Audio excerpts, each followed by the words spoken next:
เมื่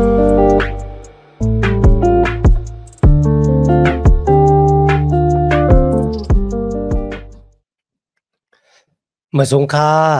พี่น้องผู้ชมยินเสียงใต้ตีนนับยามกุศกุปายามหลีกตางสายลมอีกบาดางขาวลงแรงเบิงไหลมาโหบทบโหบยากันกว่าแถววันหนึ่งเขา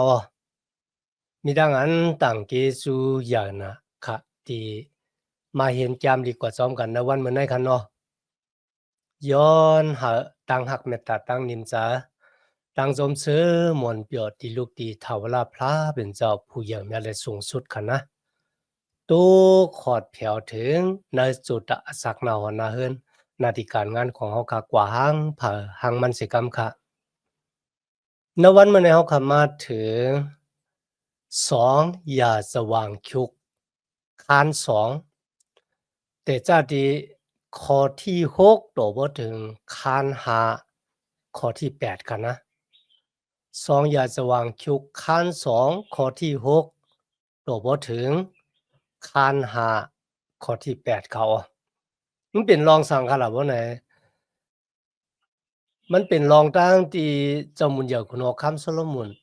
ที่กอดตังปกตังจ้องปีกหมานของพระเป็นเจ้าลงในเฮ็ดเขาลงแรงเปิงคุกจัดไลที่จะสู้ลาตีผู้อ่อนโหภายศาสนาคนมิวจิวกันเอาว่าเพราะว่าสุยาจ้องปีกหมานหลังในแปดเขาได้ขึ้นกอดตังปกตังในอัตวาง3วันกันนั่นนะครับพี่น้องค่ะความลาดที่เจ้าเยซูลาดนั่นน่ะปุนดากวนเมียวจูกันนะเขาว่ากวนก่อนให้แท้มันถังเลขหรูลายพระเป็นเจ้าก็บุจ้องปิกหมันเนี่ยเป็นตีหนามาพระเป็นเจ้ากิ้งวาบอยู่ไว้เหมือนกันนะครับนะโหใจของพระเป็นเจ้าอยู่ในจ้องปิกหมันมันซ้ำว่ามันจะยากจ้องปิกหมันเป็นเจ้าก็ขึ้นกอดตังปกตังขึ้นเนอัตวาง3วันไหนแน่พี่น้องค่ะก็เปิดตั้งอันอ่ำปองแสงแรงจากเนื้อสมัครแก้มเลยแต่ว่าจะสู้วางเขาว่าสู้ดังหลายเนี่ยเป็นก้นตาบอดเนตังก้นตาบอดก้นตาบอดหนังกันย่อเนตังกันกำลื่นสุดก็กอดตุกอุกลุกอักลักกันนานกว่าในคันนะในวันเมื่อนี้เขาก็ติดสืบด้วย2อย่าสว่างคิกคาน2แต่จ้าตีข้อที่6กว่ากันนะข่าวลงแรงเบิ่งค่ะพี่น้องเขาค่ะได้ตัวยหันจ้องปีกหม่านที่โซโลมอนที่เฮ็ดสร้างขึ้นมาค่ะนะมันได้มีปุ่งหางจึงหนังหือในคันเนาะในข้อที่6ค่ะนะโซโลมอนลาดว่าจ้องปีกหม่านของพระเป็นเจ้าเนี่ยมันได้ใหญ่มันได้ห่างหลีมีจื่ออย่างเสียงหลวงแล้วก็มันได้เป็นตั้งอันปันมุนสิเดที่พระเป็นเจ้ากุยกาโซโลมอนลาดว่าว่าคาติเฮ็ดจ้องปีกหม่านของพระเป็นเจ้าเนี่ยมันได้ใหญ่มากก็มันตื้อนำหับขามพระเป็นเจ้าไรก็บ่ซังคะตัวหนังผ้ากลางหาวก็ยังหับขามเจ้าเฮาไรกำพาลินเมืองก็เป็นที่ตั้มตินชาตินกันนั่นจ้องปีกหม่านที่คาเฮ็ดมันใหญ่มากก็มีวันเดหับเอาเจ้าเฮาค่ะเข้ามาอยู่นังในไรในกันนะเพราะนั้นเจ้ามุนอยากคุณโอคัมโซโลมอนเนี่ยตีกอดตังปุกตังจ้องปีกหม่านของพระเป็นเจ้าเฮ็ดสังฆาละบ่ไหนเจ้ามุนอยากคุณโอคัมลาดว่าปุณตาเตเป็นตีลู่เครื่องปลูกจ่อปันพระเป็นเจ้ากันนานกว่าสำหลังเดียวกะหันคันนะในจ้องปีกหม่านเนี่ยแต่มีเครื่องปลูกจ่อเพวดาแปดเครื่องปลูกจ่อมิกษายาเครื่องปลูกจ่อซ้อมหนังเจอเจตนานั่นก็เป็นโซเป็นโวตีกวนเมียวอิสระตีเฮ็ดพิษต่อพระเป็นเจ้าเจ้าก็เข้ามาในจ้องปีกหม่านย้อนหาพระเป็นเจ้าปวดวางควางหลอดปั่นวดาแปดของเขาในวันเหมือนนั้นก็เหมือนกันค่ะนะตั้งอันโกนเฮาขาดได้เลยหาบขามเอาตั้งอันปวดวางควางหลอดปั่นวดาแปดนั่นน่ะมันโหลมาดังเครื่องปลูกจ่อเหมือนกันทีนี้เจ้ามุนอยากคุณเอาคำโซโลมอนแล้วว่าจ้องปีกหม่านที่คาเฮ็ดเนี่ยก็ปูนตาเตเผาเครื่องปลูกจ่อหลู่บรรพระเป็นเจ้ากันนานเว้ย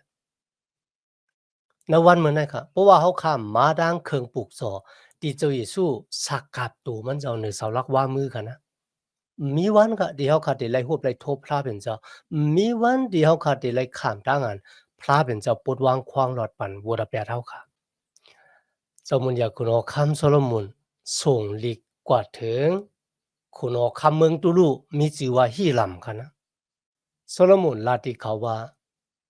จอมหนังที่เจ้าค่ะเป็นอวยลีกันดังปอค่ะเจ้ามุนอยากคุณอคำดาวิดมาจึงหนังเจ้ายามส่งไม่อาริดมาบุญดาดิเฮทางเฮ็ดหัวบันเจ้ามุนอยากคุณอคำปอค่ะดาวิดจึงหนังย้อนเจ้าค่ะเฮ็ดจึงหนังที่เจ้าค่ะยามเฮ็ดต่อปอค่ะตีคาสิกรรมเนี่ยย้อนเจ้ามุนอยากคุณอคำฮีลำเนี่ยส่งลักซัมมาที่มีน้ำกัดตังแขนค่ะนะอามาได้เป็นจางเงินจางคำแล้วก็จางไม้ที่มันหมอตองหมอแคกหมอเขเฮ็ดปุ่งหางขึ้นมาว่าเอาเงินเอาคำเอาเหล็กเอาไม้เฮ็ดเอาหินเฮ็ดค่ะนะย้อนส่งลักซัมมาที่อยู่ในเมืองจะเฮาขามาใส่กันก็บ่ว่าลักซัมมาของเมืองตรูค่ะนะคุณเอาคำฮีลำเนี่ยมันมีดังกัดแขนโซโลมอนย้อนมือครับหรือฉะนั้นก็ย้อนต้นไม้อาลีดแล้วก็ไม่แปลก3เวอปะย้อนส่งมาปันค่านะก็บอกว่าจ้องปิกมันที่ข้าได้เฮ็ดเนี่ยมันจะเป็นจ้องปิกมันหลังใหญ่หางดีหางงามมีเจียเสียงลงนะในข้อที่10คันนะสมุนใหญ่คุณเอาคำโซโลมอนลัดดีคุณเอาคำที่ลำคันนะเกาคัดตักเอาสารเข้าจุง1,360,000จ้อยมันเจอเอกคันนะตักเอาเข้าสารเข้าจุง1,360,000จ้อยสารเข้าหมู่ยอ1,320,000จ้อยน้ำหมักจะปิด400,000เตาตั้งน้ำมันสารหลุน400,000เตาส่งปันกว่าปุนกุนเหตุการณ์จะเฮาตั้งหลายตักไหลกี่น้ออันนั้นเป็นจมุนยาคุณอคำดาวิดลาดีคุณอคำฮีลำเมืองตูลูค่ะนะคุณอคำฮีลำเลยยินจังไหนคะก็บัวตั้งศึกษาจำใจเขาตั้งจมุนยาคุณอคำดาวิดเนี่ยมันหลีค่ะลุนเนาะเขาขึ้นส่งดิกมาจูดีจมุนยาคุณอคำโซโลมอนว่าก็เปิดพลาเป็นเจ้าหากคนมิวอิเซลาแหละจังไกต่างสูเขาเป็นจมุนยาคุณอคำอุปเปิงเนยเขาปอยอคุณอคำฮีลำยกยองยอต่างเกจูพระเป็นเจ้าที่พระเป็นเจ้าปันโซโลมอนเขาเป็นก็ที่มีสติปัญญามาอุปเปิงพองงามโกนของพระเป็นเจ้าบุญดาเดเฮ็ดสร้างจ้องปิกหมานของพระเป็นเจ้าตีจะเฮาขาดเดเลยหับมุนเสเลนะเขาต่างเกจูพระเป็นเจ้าในหลวงในค่ะนะมีไว้อยู่ในข้อที่7ถึงข้อที่10ค่ะกับในข้อที่11ถึง16ค่ะนะในข้อที่11ถึง16ฮีลำไหลยกยองยอพระเป็นเจ้าที่ปันโซโลมอนเป็นโกนลักแหลมให้อุปเปิงพองงำเหนือโกนมิวอิเซลาที่ไหนค่ะคุณโอคำฮีลำค่ะนะปันลักสัมมาตีลักแหลมที่มีจิวาฮีลำอภิมาดีเวงยิรูซาเล็มปุนดาเดจอยเฮ็ดจองปีกหมานของพระเป็นเจ้าค่ะในข้อที่17-18เจ้ามุนอยากคุณอคำแจดตัวกุนเหตุการณ์ค่ะนะตั้งเสียงเนี่ยมันมีอยู่153,600ปากโก้เขาเจ้ามุนอยากคุณอคำโซโลมอนมักคานโกนตอกกุ่นค่ะนะโกนตอกคูของว่าจะเป็นเลขคำเงินไม้หมักหินจังได๋ค่ะนะตั้งเสียงเนี่ย70,000ก็โกนที่ลือหมักหิน80,000โกนที่อุบทิ้งโกนที่ตอกโคของและลือหมักหินเนี่ย3,600ปากก็ครับทีนี้เราก็เลยหันโซโลมอนมีดังอันแค่มักโหเจอแต้มลงต่อหน้าพระเป็นเจ้าเขาลาดว่ามีสังนักกำพาโลกาเลยเหนือภาคกลางเฮานะเปงปอปุนดาเตหับขามพระเป็นเจ้าก็เพราะฉะนั้นจ้องปิกมันที่คาติเฮ็ดขึ้นมาเนี่ยมันเป็นปุ่งหางตั้งอันปั่นมุนสิเลพระเป็นเจ้าเป็นที่เตเผาเครื่องปลูกจอกกันนานกว่าหรือฉะนั้นก็ค่ะเขาย้อนดังซอยแถมที่ขี้ลำที่เป็นคนต่างชาวคือกันนะแล้วก็วางแผนการมีหมายขับแจนที่แคมเมียวเหลอหลู่เฮ็ดอันดังเมียวเหลอหลู่เฮ็ดกำลื่นค่ะนะแล้วก็หน้าการอันละที่มันงามกันตั้ง คนที่มีตังหู้เนื้อร้องในนะครับก็เพราะฉะนั้นเขาขาที่เป็นผู้อ่อนโหเนื้อจื้อเจ้าก็หลีว่าเนื้อหอเนื้อเฮือนก็ย่อค่ะนะลองในก็เป็นความสอนปุนตาเขาขาเหมือนกันหรือเช่นนั้นก็พระเป็นเจ้าก็ไล่หับมุนเสลดที่คนต่างเจ้าคือค่ะเป็นคนเมืองตูลูค่ะนะคุณหอกคำเมืองฮีลำในกันเนาะ กำเนิดของคำมาสืบด้วย2อย่าสว่างคิวคัน3ข้อที่1ตัวถึงข้อที่17ครับในข้อที่1ถึง2นะครับลาดถึงตีตีติเฮ็ดย่องปีกหมันและอักขิงข้าวยามตีติแต่ซ่าเฮ็ดย่องปีกหมันที่ในเลยเตรียมหมายไว้ว่าในปีที่4ตั้งอันเจ้ามุญญาคุณอคัมโซโลมอนเป็นคุณอคัมวันที่2เดือนที่2นะครับอันนี้เป็นวันเตซ่าก่อตั้งปกตั้งย่องปีกหมันของพระเป็นเจ้าก่อตั้งปกตั้งดีแล้วก็ล่ะนะตีตรงหน้าของออนันกวนเหยียปูซี่ค่ะนะวายเสจมุญญาคุณอคัมดาวิดนับกวนมิวอิเซลาพระเป็นเจ้าปันตาม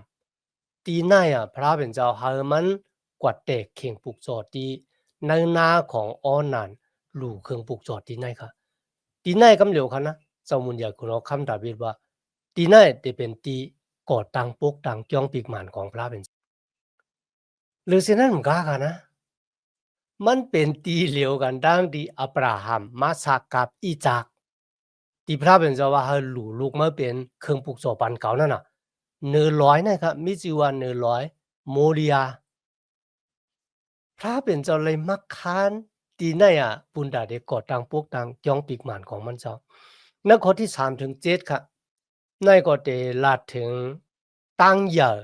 ของจ้องปีกหมานและอีกบาดังตั้งอันตีห่างเคืองในจ้องปีกหมานของพระเป็นเจ้าหรือเลยห่างเคืองจึงหนังหือหลายๆในคณะย้อนพี่น้องเขาขัดด้วยปุ่งหามันกว่าปลาค่ะนะตั้งเหย่อมันบอกกาคือขลาดในตีในมีไว้ว่าตั้งยาวมัน27เมตร27เมตรเนี่ยก็มันหมอก60ศอกค่ะนะ60ศอกเต็มดีก้อยน่ะว่าในสมัยจำดิกมีไว้ว่า60ศอกตั้งกว้างมันก็20ศอกมันปองว่ามันใหญ่หรือเสซุ่มถิงเฮินคำที่พระเป็นเจ้าเจ้าโมเสเฮ็ดในเถินแรงหลวงนั้น1ปูนค่ะใหญ่หรือเสซุ่มถิงเฮินคำ1ปูนตั้งกว้างมันก็20ศอกตั้งสูงมัน54เมตรนะครับกำแนวคำมาโดยตั้งเนินมันค่ะนะตั้งเนินมันเนี่ยเจ้าคำค่ะพี่น้องเจ้าคำอุ่มไว้ซ้อมหนังที่ปู่ห้างที่พี่น้องเขาขาหันเอามาที่เป็นตั้งอันเอาไม้มาเฮ็ดผามันค่ะนะไม่อาจลี่ท่าไม่แปลก3วาค่าในในจองปีกหมันเนี่ยเอาคำอุ่มก้อยเหมือนกันค่ะนะเอาแสงปัตมญานั่นน่ะใส่ไว้ป้าจอมหนังที่ข่าวลุงแดงเบิ่งเลยล่ะพี่น้องเฮากันนะ1ศอกในจองปีกหมันนั่นน่ะตกคำ25กิโลเนี่ยค่ะนะ1ศอกเลยค่ะนะเอาคำในอุ่มไว้25กิโลก็เพราะฉะนั้นพี่น้องจ้องปีกหมันยาวมันนำยาวค่ะปกติแตกกันด้วยตั้งอันก้นเฮ็ดตึกนะกับปานนั้นค่ะนะกุยกะมันมีกาใหญ่ขันลงแท้ๆว่ามันมีปักมีเปิงดีเข้มแลบก็เบื่อลอกลายทางเสียงในคันนะพระเป็นเจ้าปันไว้ที่เจ้ามุญญาคุณอคัมดาวิดยอก็เจ้ามุญญาคุณอคัมดาวิดเอาปู่เนี่ยอาปันเจ้ามุญญาคุณอคัมโซโลมอนกำในมาถึงข้อที่8ถึง14ครับลาดถึงห้องมดจังที่สุดค่ะนะลูกตีมดจังที่สุดที่อยู่ตั้งในยองปีกหมานของพระเป็นเจ้าเนี่ย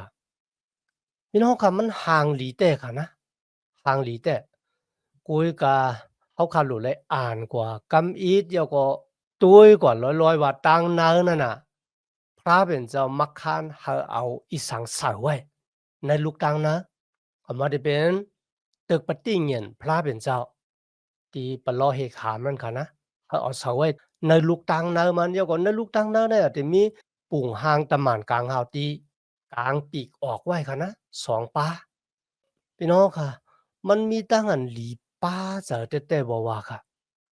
ตั้งยาวตั้งกว้างของลูกตีมดจังที่สุดเนี่ย20ศอกเขา20ศอกครับพี่น้องครับ เป็นกันค่ะนะต่างยาวต่างกว้างปยก็เอาคำอุ่มไว้เขาต่างเสียงในลุกในค่ะนะคำเดียวอุ่มไว้เนี่ยซาวตานเขาบอกพี่น้องโลซาวตานนะพี่น้องจินจ้าด้วยกาหกล้อกาหกหมากนั่นหนึ่งลำในค่ะนะหนึ่งตานนะเนี่ยต่างกาตีมันต่างกุ่นหนึ่งตานอะไรซาวลำค่ะนะเอามาที่เป็นเลขใหม่หน้าที่เป็นเลขใหม่หน้าคำแทงเขาบอกนะลูกตังเนอเนี่ยค่ะนะอุ่มเลยคำที่มดจังขาวสาวตังเสียงดังหมดเอามาที่เป็นตำหมันกลางหาวก็เย้าค่ะไม่พาว่ะกูสำกูเปิงที่อยู่ดังนั้นเนี่ยอุ่มเลยคำดังเสียงกำเนิดมาถึงข้อที่15ถึง17ค่ะในละถึงเสาสองตนตีนาจ้องปีกหมานของพระเป็นเจ้าพี่น้องค่ะหันอยู่กันนอนเนี่ยนะตั้งซ้ายมือเนี่ยค่ะเขาแทบขาดไว้มีเงามันหลายๆตั้งขวามือเนี่ยค่ะนะเสาสองตนนาจ้องปีกหมานพระเป็นเจ้าเนี่ยค่ะนะตั้งสูงมันเนี่ย30ศอกปลายค่ะพี่น้องค่ะเหนือหูเสาในซ้ำแต่มีหลวงหมอกหูตั้งใหญ่มันเนี่ย4ศอกปยอก็มีหมักจังตีหอยไว้ตีเจิกเล็ก1ปากหอยอันในเสาเลียวค่ะนะ1ปากหอยเนี่ยเสาด้านขวามือนั่นค่ะมีชื่อว่ายาคินนะครับเสาด้านซ้ายมือมีชื่อว่าโบอาจยาคินเนี่ยมีติปองว่าพระเป็นเจ้าเป็นผู้ก่อตั้งปกตั้งโบอาจซ้ำมีติปองว่าพระเป็นเจ้าเป็นผู้ที่มีอาณามุนพุ่งตันโคอย่างเมียปมาปองกันพระผู้อย่างเมียเป็นผู้ก่อตั้งปกตั้งมันบอกว่าพระเด็กเขาจ้องปิกหมานกว่าก็มันเหมือนเรื่องเขากว่าจูพระเป็นเจ้าภูมิอาณาเหมือนบุงดันโคเป็นผู้ก่อตั้งปกตั้งจ้องปิกหมานในไว้นะครับต่างเกจูพระเป็นเจ้าแต่ว่าเป็นน้อค่ะย่องปิกหมานของพระเป็นเจ้ามันห่างหลีมันอยากฮะนะเอาคำเอาแสงปฐมยาเอาไม้อันดีเอาหมักหินอันดีก่อตั้งปกตั้งจ้องปิกหมานของพระเป็นเจ้ามีมุนสเลมีกายขันลงแต่ว่าโกนกูก็ที่อยู่มาตั้มจะในจุยสุเนี่ยเขาเป็นจ้องปีกหมานของพระเป็นเจ้าจ้องปีกหมานของพระเป็นเจ้านั้นมันมีกายขันลงเพราะนั้นในจุดอาสาของเขาคารุเขามีเงินเขามีคำในจอเขามีกายขันลงค่ะเนี่ยนั่นสมัยแกมลิกมีไว้ว่าสูดังหลายเป็นจ้องปีกหมานของพระเป็นเจ้าที่วิ่งเงินมดจังพระเป็นเจ้ากิ้งวาบอยู่นะสูวิ่งเงินมดจังพระเป็นเจ้ากิ้งวาบอยู่นะเขาเป็นจ้องปีกหมานก็แปลว่าเจ้าเยซูคริสต์เนี่ยไล่ขามจุนอาสากมันเจ้าอาสากเจ้าเยซูเนี่ยนะมีกายคันลงเสียเงินคำผ่านใดยตนาการมีนกัมผาโลกาตั้งเสียงดังหมดมันเจ้าไล่จุนปุนดาเดถูดนุกเอาโกนโลกาเนี่ยออกปุ่นมุ่นลอสีวูดาแปดอาณาซาตานมานัดตามมาแปดเนโมไพงไล่ลงก็เพื่อซึ่งนั้นค่ะนะจูตาอาศักตานโกนดีอยู่มาตำเจในจุยสู้เนี่ยจุยสู้มันเลยซื้อรวยเงินรวยคำกุยกาว่ามันซื้อรวยอาศักที่มดจังของมันเจ้าก็เพื่อซึ่งนั้นนะวันเมื่อในเมื่อเขาอยู่มาตำเจในจุยสู้เขาเป็นจ้องปิกหมันที่วิ่งเงินมดจังพระเป็นเจ้ากิ้งว่าอยู่เป็นจ้องปิกหมันที่มีกายขันหลงอย่าไปเอาอาศักเขาเนี่ยนะกว่าแลกเอาเงินคำ1 ล้าน2 ล้านปากล้านเหงล้านเนี่ยอย่าไปแลกเอาละก็บอกว่าเจ้าเยซูคริสต์ถูดเอาเขาเนี่ยจะถูดรวยเงินรวยคำเพราะว่าถูดเอาโกนป้นสีวัวระแปดรวยเงินรวยคำหลายบ่ไหนจังพระเป็นเจ้าตาพาเจ้าเยซูลงมาในโลกาเนี่ยครับก็บอกสังฆะมันมีกาขันปุนดาได้ถูดเอาอาสาโกนเนี่ยป้นสีวัวระแปดอาณาจักรมันนะตามมาเป็ดนโมภัยมาลายก็เป็นเรื่องนั้นนะวันเหมือนไหนครับจูตาอาสาเขาเนี่ยเป็นอาศักที่มีกายขันโลนะเมื่อโกนก็หนึ่งอยู่มาตั้มจะในจุยสูพระเป็นเจ้าจุยสูซื้อเอาเขาเลยอาศักของมันจะมันจะตายเย้ากว่าวันที่3เนี่ยลูกกระดังตายขึ้นลิฟต์มาเป็นตั้งมุงมองอันใหญ่เมียเฮ็ดให้โกนกูก็ที่อยู่มาตั้มจะเนี่ยมันจะว่ามันจะลูกกระดังตายขึ้นลิฟต์มาจึงหนังหือจอมหนังที่มันจะปั่นกติเสจ้าไว้ว่าโกนกูก็เดี๋ยวลูกกระดังตายขึ้นลิฟต์มาแหละ มืออยู่จอมมันเจ้าตีในเมืองกัดเย็นข้ามสะนิกจัดถาวละมีวันสุดวันเสงก็เพราะฉะนั้นค่ะอาศักตานคริยานอย่าไปขามแลกเอาคู่ของโลกาเนี่ยว่ามันเดี๋ยวมีกายคันลงมากามีสังมีกายคันลงเองอาศักตานของจุยิสุติมาเสือหอค่ะติมาถูรหอค่ะนะกำเนิดคำมาถึงสองอย่าสว่างคิวค้านสี่ข้อที่1ถึง22สองอย่าสว่างคิวค้านสี่ข้อที่1ถึง22ค่ะนะข้อที่1ถึง6เนี่ยลาดถึงลองเครื่องเปิงตีหล่ำลองในจ้องปีกหมานของพระเป็นเจ้าฮะในวังจ้องปีกหมานพระเป็นเจ้าเนี่ยจะมีเข่งปลูกจอตองเหลืองข้าพี่น้องค่ะตุยหันปุ่งหางมันอีกหนึ่งค่ะนะทีในก็มีค่ะทางขวามือเนี่ยค่ะนะมีอยู่เขาข้าพี่น้องค่ะหันทางตีหนึ่งเข่งปลูกจอตองเหลืองอ๋ออ๋อต่างตีมีค่ะมีตีในตีเดียวในค่ะเข่งปลูกจอตีมีปลอเฮกจุกอยู่ตีเนอเข่งปลูกจอในค่ะนะ ทางซ้ายมือในซ้ำจะเป็นอ่างตองเหลืองที่ใส่น้ำไว้แล้วก็มีวัว12ตัวหามไว้ค่ะนะเจียงวันออก3ตัววันตก3ตัวตั้งห้องตั้งจาน1ผาย3ตัวตั้งเสียง12ตัวเป็นตั้งอันต่างตัวกุนมิวอิศิลา12คือแล้วก็มีอ่างตองเหลืองเล็กๆค่ะภายตั้งซ้ายเกียงปิกมันมี5หุยภายตั้งขวาก็มี5หุยก็นะว่ามันรับไว้ค่ะที่ไหนกันนะ ตั้งยาวเข่งบุกโจดต้องเหลืองเนี่ย20ศอกตั้งกว้างก็20ศอกตั้งสูง10ศอกครับกำแนวขับมาโดยอ่างต้องเหลืองเนี่ยตั้งกว้างมันก็10ศอกครับนะตั้งสูงมัน5ศอกขอบอ่างต้องเหลืองเนี่ยก็มีอยู่13.5เมตรนะครับนะครับจะเป็นหมอก26 27ศอกในเขามีวัว12ตัวหวายนากว่า4เจงคันเนาะ สารน้ำไหลต่างเสียงเนี่ย60,000ลิตรค่ะนะ1ลิตรก็3ก๊อกน้ำนมวัวจอมหลังดีเฮาขาฮู้กันเนาะหรือฉะนั้นก็ค่ะมีอ่างตองเหลืองเล็กๆแทง10หวายค่ะเนาะ10ถ้วยครับในข้อที่7ถึง8ค่ะในลาดถึงเข่งตีไตไผ่แล้วก็โข่งเข้ามูลค่ะนะเข่งตีไตไผ่เนี่ยเฮ็ดขึ้นมา10อันค่ะนะ ผายซ้าย5อันผายขวา5อันโข่งเข้ามุ้นก็10โข่งผายซ้าย5โข่งผายขวา5โข่งเหมือนกันครับนะ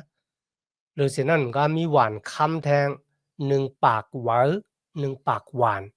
ในข้อที่9ถึงข้อที่10ก็ในสำหรับถึง